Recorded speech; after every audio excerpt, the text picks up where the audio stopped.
बात उसने जो प्रभु यीशु ने कही सबसे, वो मैं आपको बताना चाहता हूं कि उसने एक भी ऐसे वरदान नहीं बोला, एक भी ऐसी आशीष किसी चर्च को नहीं दी जो सांसारिक थी। आश्चर्य होता है ना। हम तो सुपरमार्केट की लिस्ट लेके बैठे रहते हैं कलीसियाओं में, चर्चों में, और कहते हैं प्रभु मुझे ये दो, ये दो, ये दो। जयवंत होने वाले चर्च के पास प्रभु यीशु का आशीर्वाद है, लेकिन सारी आशीषें कहां की हैं? स्वर्गलोक की हैं, एक भी नहीं है इस दुनिया में।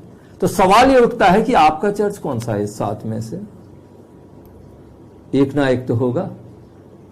पढ़कर देखिए, आगे सुनकर देखिए।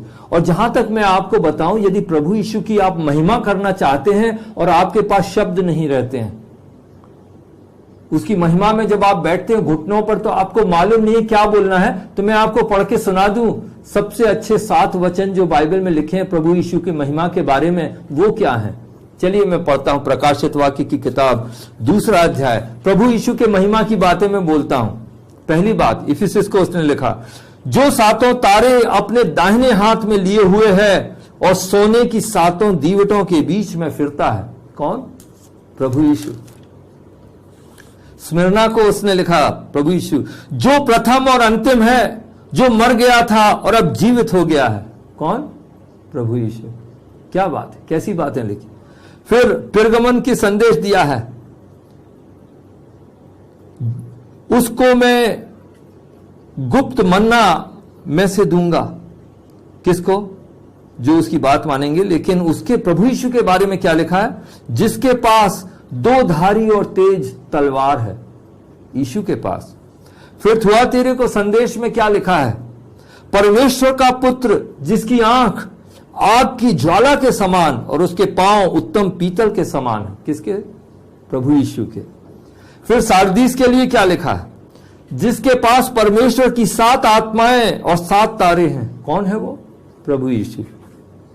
फिलाडेल्फिया के लिए क्या लिखा है? जो पवित्र और सत्य है और जो दाऊद की कुंजी रखता है, जिसके खोले हुए को कोई बंद नहीं कर सकता और बंद किए हुए को कोई खोल नहीं सकता। कौन? प्रभु यीशु। फिर लौदीकिया के लिए लिखा है, जो आमीन और विश्वास योग्य और सच्चा गवाह है और परमेश्वर की सृष्टि का मूल कारण है। कौन? प्रभु यीशु। तो यदि आपके पास प्रभु यीशु की महिमा के लिए बोलने के वचन कम हो, तो इस 7 कलीसियाओं का जो इंट्रोडक्शन दिया जा रहा है यीशु मसीह का, वो पढ़ लीजिए। बहुत कुछ लिखा है, बहुत गहरी बातें हैं। रोटी, कपड़ा और मकान का धन्यवाद दे दे के हमने जिंदगी गुजार दी होगी, लेकिन ये भी बोल के देखें, इससे भी महिमा करके देखें आप। और तब हम देखते हैं, मैं आपको बता देना चाहता हूं कि प्रभु यीशु ने कलीसियाओं के लिए, चर्च के लिए कोई भी दुनियावी आशीष नहीं दी है। ना धन प्रॉमिस किया है, ना कपड़ा, ना बंगला, ना गाड़ी, ना चर्च, ना बाइबल स्कूल, कुछ भी नहीं प्रॉमिस किया है उसने। 7 को उसने केवल स्वर्ग की आशीष दी। मैं आपको पढ़कर सुना सकता हूं। चलिए शुरू से देखते हैं। इफिसस को उसने क्या बोला?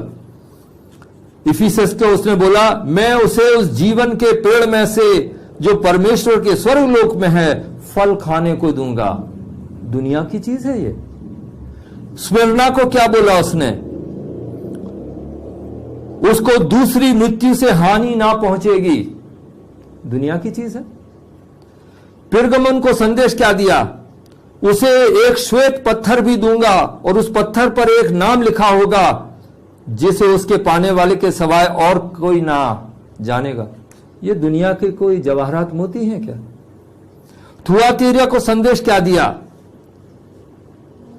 मेरे कामों के अनुसार अंत तक करता रहे, मैं उसे जाति जाति के लोगों पर अधिकार दूंगा और वह लोहे का राजदंड लिए हुए उन पर राज्य करेगा।